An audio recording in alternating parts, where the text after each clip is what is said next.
বন্ধুরা, ন্যূনতম মাধ্যমিক পাশে রাজ্যের জেলা প্রশাসনের প্রচুর কর্মী নিয়োগ কীভাবে আবেদন করবেন দেখুন আজকের এই ভিডিওতে।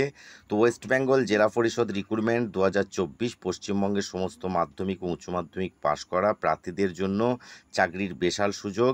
জেলা প্রশাসনের আওতায় জেলাভিত্তিক কর্মী নিয়োগের দাবিতে একটি নতুন নোটিশ জারি হয়েছে, যেখানে প্রার্থীদের হেল্পার, হাউসকিপার, হাউসফাদার পদে নিয়োগ করতে চাইছে। তাই আপনি যদি এই নিয়োগের প্রতি আগ্রহী হয়ে থাকেন তাহলে এই ভিডিওটি সম্পূর্ণ আপনার জন্য।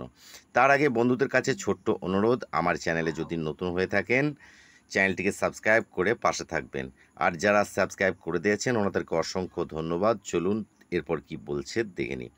তো বন্ধুরা, ওয়েস্ট বেঙ্গল জেলা পরিষদ রিক্রুটমেন্ট 2024 অনলাইন অ্যাপ্লাই প্রসেস, কিভাবে আপনারা অনলাইন অ্যাপ্লাই করবেন সমস্ত কিছু বিস্তারিত আলোচনা করব।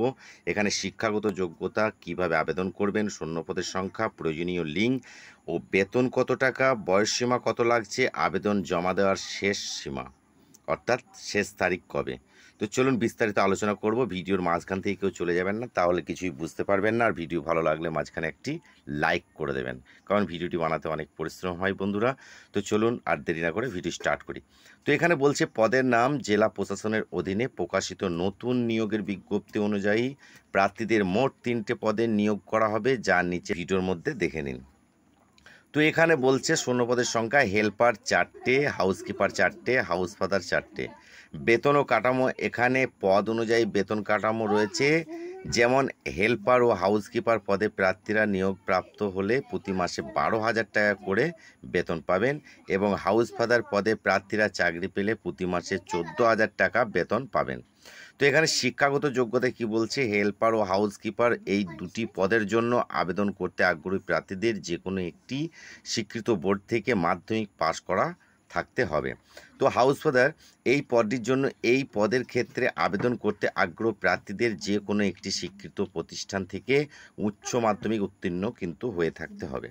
তো বন্ধুরা, এখানে বয়সসীমা কি বলছে, এই পদগুলোতে আবেদন করার জন্য প্রার্থীদের বয়স সর্বনিম্ন 18 থেকে সর্বোচ্চ 40 বছর হতে হবে। তো বন্ধুরা, কিভাবে আবেদন করবেন? তো আবেদন করতে হবে পুরোপুরি অনলাইনের মাধ্যমে। তার ভিত্তিতে যে পদ্ধতিগুলো বলা হয়েছে সেগুলি আপনারা ফলো করুন। তো প্রথমে সংশ্লিষ্ট দপ্তরে অফিসিয়াল ওয়েব পেজে প্রবেশ করুন। এরপর আপনারা মোবাইল নাম্বার ও ইমেল আইডি দিয়ে নিবন্ধন করুন। তারপর সমস্ত বিবরণ দিয়ে আবেদন ফর্মটি পূরণ করুন।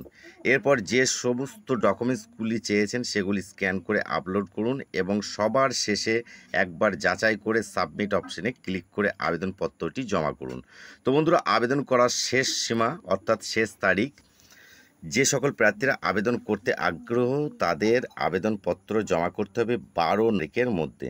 তো ডেসক্রিপশন বক্সে আমি লিঙ্ক দিয়ে দেবো, সেখান থেকে আপনারা সরাসরি যেতে পারবেন। ভিডিওটি ভালো লাগলে লাইক করে দেবেন এবং কমেন্টে সুন্দর করে জানিয়ে দেবেন কোন জায়গা থেকে আপনি ভিডিওটা দেখছেন বা ওয়াচ করছেন। বন্ধুরা, এখনও যদি চ্যানেলটিকে সাবস্ক্রাইব না করা থাকে প্লিজ সাবস্ক্রাইব করে সঙ্গে থাকুন। যারা সাবস্ক্রাইব করে দিয়েছেন ওনাদেরকে অসংখ্য ধন্যবাদ। ভালো থাকুন, সুস্থ থাকুন। দেখা হচ্ছে একটি নতুন আপডেট বা নতুন ভিডিওতে।